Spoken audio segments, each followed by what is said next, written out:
And we'll see, to piggyback off the conversation with Andy, do they sign a DH, right? Do they sign, like you just said, Joe, do they sign, what level of outfielder do they sign? We know they're going to add an outfielder.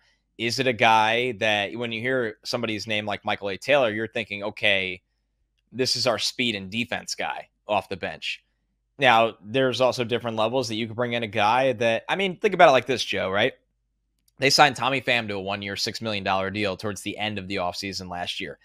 When that happened, you kind of shrug your shoulders and you're like, okay, another, body on the bench. And then how many weeks into the season is Tommy Pham batting cleanup and was not only one of the Mets' most effective hitters, but ended up being a nice piece for Arizona after the trade deadline as well. I think the Mets absolutely need to be getting someone that can be looked at as an everyday outfielder. Right now, they don't have a left fielder. Their left fielder is DJ Stewart. David Stern said Jeff McNeil's focus is going to be at second base. So when you say that, that means left field has an opening.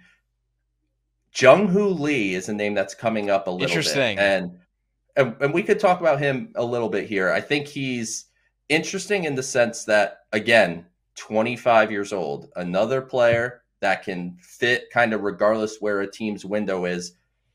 He has elite bat the ball skills, elite plate discipline. This is a guy that had, numbers are higher up in the KBO, but he has never hit below, I believe, 317 in a season there. He strikes out less than 6% of the time.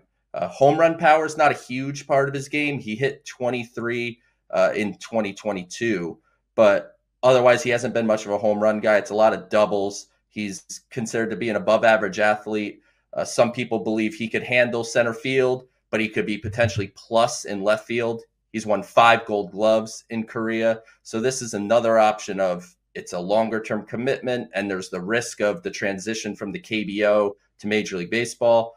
But if you have somebody like Jung Hoo Lee, you add another guy that, even if you slash 60 points off his average from Korea, he's hitting 280. So I think he's somebody to keep an eye on, and supposedly that's somebody the Mets have some interest in.